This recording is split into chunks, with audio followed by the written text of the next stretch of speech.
Have you ever contemplated eating a food sticker?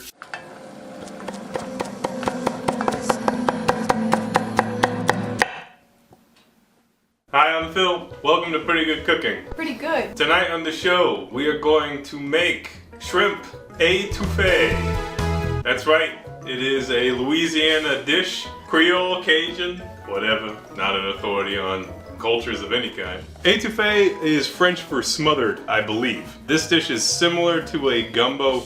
It's less complicated, and typically your roux is going to be a little bit less dark. It's also typically just shellfish. So you might have crawfish, you might do shrimp. Those would probably be the most common ones. So I have shrimp thawing in my sink. I have some without shells because that is handy for me. But you actually do want some with shells because we're gonna make shrimp stock as part of the flavoring components. So we will start with peeling the shrimp, the ones that are peelable, that is. So I've got a pot here. These shrimp, pretty easy to peel, and I'm gonna do that. I'm gonna reserve the shrimp, and I'm gonna reserve the shells. So I'm gonna reserve everything. Basically gonna place these shells into this pot here, and we'll make shrimp stock. Certainly, you could not bother with doing this. If you want a shortcut for tonight's recipe, our good buddy Brett suggests just using a bottle of clam juice. I'm sure that at like multiple points throughout the course of tonight's episode will offend someone in the state of Louisiana or from there, and that's fine, because some of those opinions I just can't abide by them. So I don't really have that many shrimp shells, but that's fine. I mean, we're making like a quart of stock. Well, we'll be using a quart of stock for tonight's recipe. So this is a carrot. I'm putting some carrot in there for flavor. I'm also gonna pop in some celery trimmings. So you see I'm throwing like kind of the garbage from our meal into this stock. That's what stock is, it's garbage water. So I'll take the onion piece and I'll put the skin in too. And this should be pretty sufficient to get us a nice tasting stock. And of course, because it is shrimp cooks very quickly. And also, when you make a shrimp stock, it also cooks pretty quickly. It doesn't take that long to get that flavor rolling and going. All right, so we've got onion scraps, celery, carrot, shrimps. Let's put one garlic in there for the hell of it. And we'll get some water going. All right, so I'm not filling it all the way up because I'm probably gonna throw more shit in there. And we'll get that heating up and going. Another thing I think I'm gonna throw in there is I got this old shitty parsley. I'm gonna take the stems, the old shitty parsley stems, throw them in there. Wow, okay. All right, so we got that stock going, and our next step will be to probably chop the vegetables. It's kind of a tricky task that we have here, which is we need to chop vegetables and we need to make a roux. Some people will make the roux first and then cook their vegetables in the roux, and other people will do the opposite. So they'll cook the vegetables in the butter and then make a roux. I personally, today, am going to be making the roux first and then cooking the vegetables in it. I think it's a little bit easier for me to get the roux kind of to the place that it should be first, rather than hoping that I can do that after the fact. Okay, I'm on to the next onion. This is my third half an onion. You can find all the letters of the word onion in the phrase obligatory information, not information or not. This onion is stinging my eyes. Every so often you get one that just gets you, you know? Okay, so this is really an ungodly amount of onion. I think I've gone too far. I think I might reserve some of that onion. Okay, that's my onion. Jesus. All right, next in our holy trinity, we're gonna use a bell pepper. I think this might be the biggest green bell pepper I ever did find, which is why we're only using the one. Could you put this in the stock? Yeah, but I honestly, I don't think I want the flavor of bell pepper in my stock. I'm chopping this like an idiot. Why did I do that? This is holy trinity, enough for 3 meals, but we'll just use it in one. Okay. Onwards to celery. I don't love too much celery in most dishes, so I might go a little light on the celery, but you of course can add celery to your heart's content. Okay, and then I got 6 cloves of garlic, which I'm gonna smash and mince up. 3 stars, had to chop too many vegetables. Okay, what do we do next? We make a cocktail, okay? We make a cocktail next. This is part of my recipe for this dish. Why are we making a cocktail? I know that for the next 10 to 15 minutes of my life, I'm gonna be standing over a pot stirring a f***ing roux. Which is like, you know, there's merit to labor, right? Our bodies were built to do labor, and it can be reflective, contemplative, but if you're gonna be stuck in one place stirring a pot, you might as well have a cocktail. I'm just making a vodka tonic. It's nothing exciting. If you've ever operated a bottle of tonic water, you know you gotta be really careful when you first open them. Some of these things, I think, should be labeled as explosives. Just gotta be so careful. Look at that shit.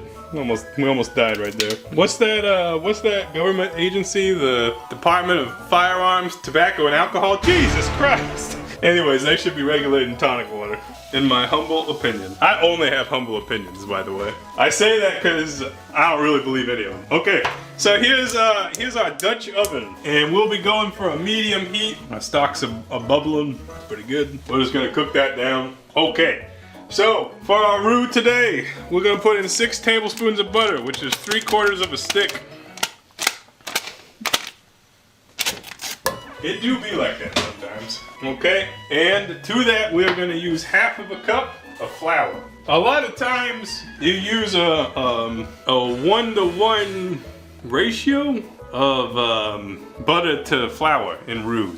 That's common, but I think in this case, we're using, we're using less butter, so I guess this is a thick ass roux. I don't know, I didn't invent this dish. If it gets too thick, we'll just throw some more butter in there and it'll be fine. So I'm gonna melt that butter, And the type of roux we're going for today is the peanut butter. We're looking for that peanut butter color. So it's not a blonde roux, and it's not like a chocolate roux. It's in between, it's the peanut butter. It's kind of the midpoint of the cooked roux spectrum. So the way I like to do this, I put a little bit of flour in, I move it around. Put a little more flour in, I move it around. And to be honest, depending on how this comes together, you know, it might be too clumpy, but the goal is to work out the clumps as we go. And if we get enough volume, we also can use a whisk to help with that. So far this is fine. I would also say that already I'm a little worried about the viscosity. I think we might need more butter. Yeah, I'm gonna go ahead and throw in some more butter. I do want plenty of roux. I'm gonna go with what I know, which is that 1-to-1 ratio. More butter. Okay, look how thick that is, that's crazy. And if you are concerned that I just keep adding butter, by the way, this is supposed to be a pretty buttery dish. You can see it's too thick. The state of Louisiana is up in arms saying, no, you did it wrong. So I want it thinner. That's another 3 tablespoons of butter. Okay, it's good for you. I'm sure of it. I don't know what foodchannel.com was smoking when they gave that ratio for the roux. But okay, so you see my butter melting in now? You can see that roux already smoothing out. That's what I like. That's what I like. Now, I'll tell you right here, right now, I'm turning my burner all the way down. The homie Deadly Frog, one of the members of our community who is from Louisiana, said his mama said don't ever adjust the temperature of the roux for the whole time you're cooking it. So I'm sorry, but I already didn't do that. So here I got my roux hand, and here I got my cocktail hand. I'm gonna actually set a timer so I can at least make sure I do this 10 minutes. But I'll keep an eye on it, obviously, because I'm gonna have my hand in it the whole time, and we'll update you on how it turns out. We'll be back soon.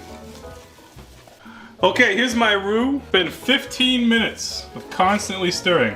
You'll notice this is a little bit of a thin roux because of all that butter I put in there. I think that's fine. Okay, so there's the roux. Let's get our vegetables going. And we'll start with... Oh, I forgot. If you don't know what peanut butter color looks like, please consult a jar of peanut butter. So once you get these veggies in, you're gonna really need to make sure you incorporate them in there with that roux. We'll get a kind of a medium saute going here. And here's my celery, bonus pepper, garlic. And I'm gonna just say it right now, that's plenty of vegetables. I'll just save the rest. That's some leftover onions. We'll do something with them. But this is plenty. Also, I will say right now the kitchen smells amazing. This smells so good.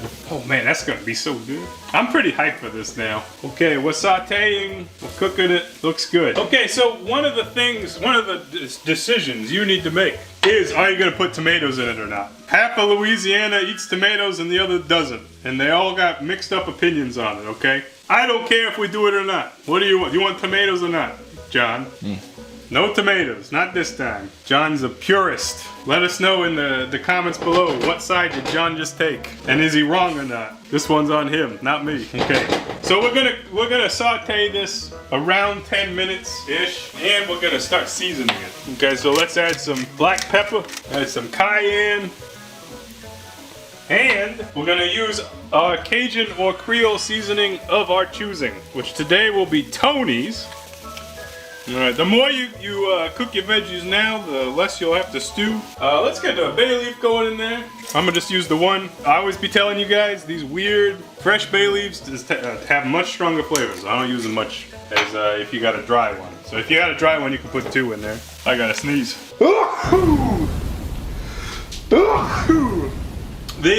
The Creole seasoning always makes me sneeze. Okay, let's go ahead and start adding the stock. You would put your tomatoes in here if you were using them. So that's just about the laziest way you can grab the stock. There's 1 cup. That's almost another cup.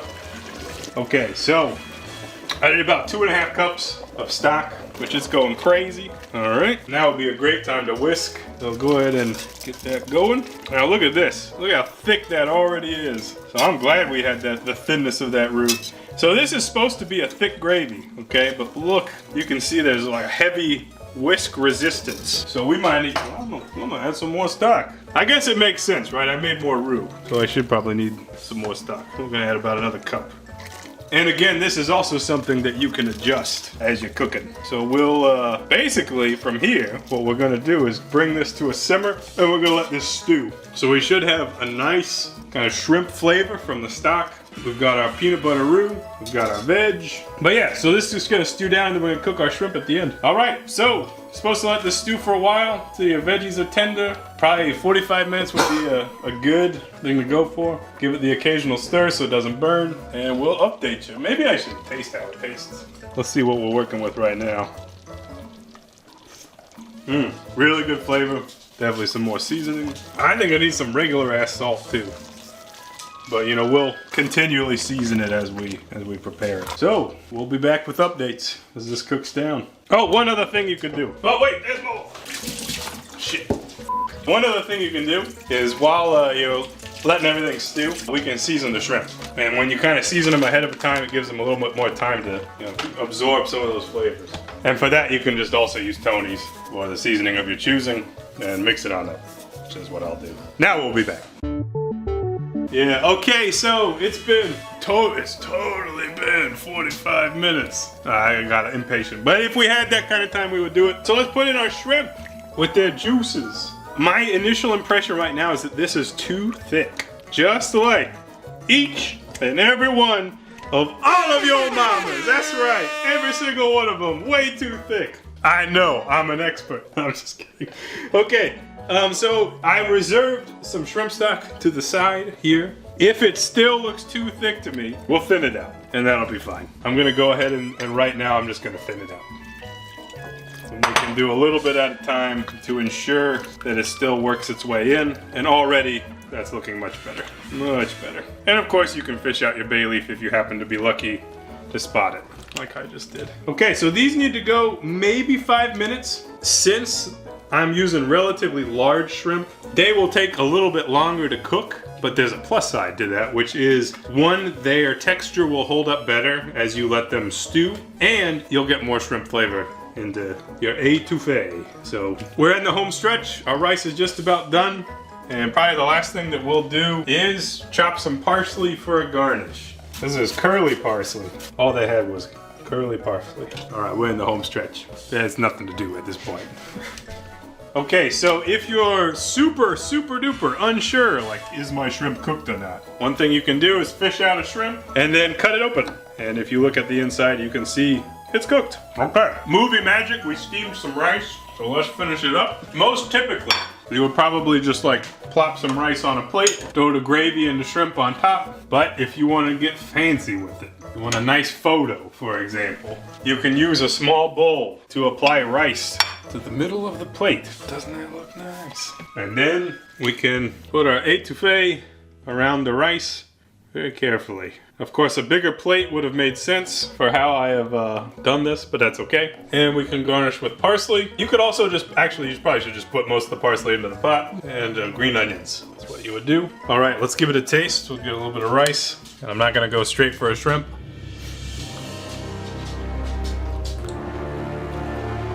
Super, super good, really good flavor. It's like, has just this wonderful umami, but spicy flavor as well. And the texture is awesome, it's just like velvet. Now, with the way that we prepared this dish, this pile of fat upon carbs cries out for an acid. So that would have been the tomatoes if we had included them. But very commonly, you put hot sauce on this. Most of them are, not all of them, but many of them are vinegar based. Tabasco would be entirely appropriate, or you could go the route of Tabasco pepper vinegar. I'm gonna do pepper vinegar. And if you don't like spicy, maybe just add some vinegar. And now it tastes right. Now it tastes real nice. That's pretty good. It reminds me a lot of gumbo, just like less complicated. So, that's our show tonight. That's how you do it. Happy cooking, and we'll see you next time on PGC. Bye-bye.